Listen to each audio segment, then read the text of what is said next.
இன்னைக்குரிய devotion நாணலா பர்வதமோ எரேமியா 12:12. இன்றைய அந்த உலக சம்பவங்கள்லாம் பார்த்தா மக்கள் உள்ளங்கள் எப்படி அசைந்து கொண்டிருக்குதுன்னு யோசித்து பாருங்க. இயேசு கிறிஸ்துவின் 2ஆம் வருகைக்குரிய அடையாளங்கள் எல்லா பக்கமும் நிறைவேறிட்டு தான் இருக்கு.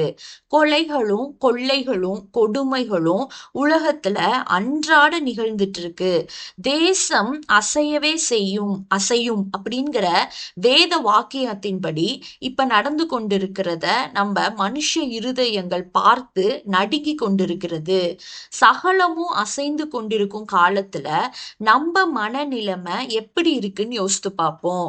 நம்ம காற்றுல அசைகிற நாணலை போல இருக்கோமா, இல்ல எப்பயுமே அசையாமல் நிலைத்திருக்கும் சியோன் பர்வதத்தை போல இருக்கிறோமான்னு யோசித்து பார்ப்போம்.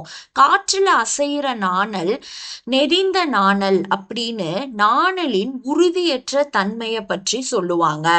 நாணல் அப்படிங்கிறது சிறிய சோதனைகளிலும் தள்ளாடுகிற உள்ளான பலனற்ற ஒரு இருதயத்தை தான் குறிக்குது. இன்றைய உலக சம்பவங்கள்ல நம்மளுடைய அனுதின வாழ்க்கையில நம்ம சந்திக்கிற சிறிதான சோதனைகளையும் சில பேரால எதிர்கொள்ள அவங்களுக்கு பலன் இல்லாம அவங்க சோர்ந்து போயிடுறாங்க. அப்படி இருந்தா நம்ம ஒரு நெறிந்த நாணல் என்பதை தேவனுக்கு முன்பாக ஒத்துக்கொண்டு நம்ம தாழ்த்துவோம். அவர் நெறிந்த நாணலை முறிக்காம மங்கி எரிகிற திரிய அணைக்காமலும் இருக்கிறவர்னு படிக்கிறோம். நம்மள அவரு எந்த சூழ்நிலையிலிருந்தும் தூக்கிவிட வல்லவர். உலக மனுஷங்க கலங்கி தவித்து கொண்டிருக்கிற இந்த காலகட்டத்துல சோதனைகளால் அசைக்கப்படாதவங்களா இளைப்பாறுதல் உள்ளவர்களா இருப்பவர்களா நம்ம இருக்கணும். என்றென்றைக்கும் அசையாமல் நிலைத்திருக்கிற சியோன் பர்வதத்தை போன்றவர்களா நம்ம இருக்கணும். நம்ம மனுஷ ஞானத்தின் மீது அதிக நம்பிக்கை வைக்காம தாவீது சொல்ற மாதிரி, நான் கர்த்தரையே நம்பி இருக்கிறேன், ஆகையால் நான் தள்ளாடுவதில்லை அப்படின்னு டெய்லி நம்ம அறிக்கை செய்யறவங்களா இருக்கணும். அது மட்டும் இல்லாம அசைக்கப்படுவதில்லை அப்படின்னு வாழ்வு காலத்துல சொன்னேன்னு சொல்றாரு. தேவன் தம்முடைய பிள்ளைகளாகிய நமக்கு வாழ்வு காலம் என்றும் தாழ்வு காலம் என்றும் இரு வேறு காலங்களை ஆல்ரெடி குறித்திருக்கிறாரு. வாழ்வு காலம்னா நம்ம நன்மைகளையும் ஆசீர்வாதங்களையும் பெற்று அனுபவிக்கிற காலம். தாழ்வு காலம்னா துன்பம் துயரம் அனுபவிக்கிற காலம். இக்காலத்துல துன்பம் துயரம் வந்ததன் காரணமா அதை நிதானித்து நம்ம வழிகளை என்னென்ன சரிப்படுத்தணுமோ சீர்படுத்தி நொறுங்குண்ட உள்ளத்தோடு கர்த்தரை தேட வேண்டிய காலமா இது இருக்கு.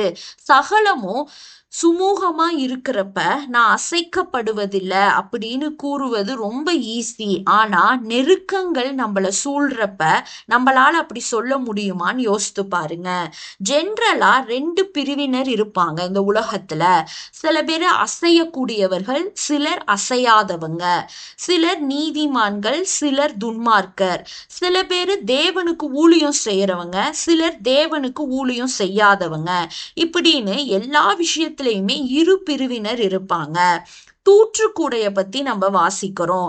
தேவன் கையில் உள்ள தேவன் அனுமதித்த பாதையில மக்கள் எப்படி ஜீவித்தார்கள் அப்படிங்கிறத தேவன் நமது கரத்துல உள்ள தூற்றுக்கூடையினால தமது களத்தை நன்றாய் விலக்கி கோதுமைய களஞ்சியத்துல சேர்ப்பாரு. பதற அவியாத அக்கினியில சுட்டரிப்பாருன்னு வசனம் சொல்லுது. களம் அப்படிங்கிறது சபை, களஞ்சியம் அப்படிங்கிறது பரலோக ராஜ்யம். பதர் என்பது தேவ பக்தியின் வேஷத்தை நம்ம போட்டுக்கொண்டு தேவனை மறுதலிக்கிறவங்க. கோதுமன்கிறது தேவ சித்தம் செய்பவர்கள். அசையாதவைகளா நிலைத்திருக்கும், அசையக்கூடியவை பறக்கடிக்கப்படும்னு நம்ம இதுல இருந்து தெரிஞ்சுக்கிறோம். ஆண்டவரின் வருகை சமீபமா இருக்கு. நம்ம எத்தகையவர்களா என்பதை சிந்தித்து பார்ப்போம். எப்படிப்பட்ட கூட்டத்துல நம்ம வரோம்னு யோசித்து பார்ப்போம். பறக்கடிக்கப்படாமல் நம்மளை காத்துக்கொள்வோம். தேவனே, உம்மை உறுதியா பற்றி கொள்ள கிருபை தாரும். ஆமேன்.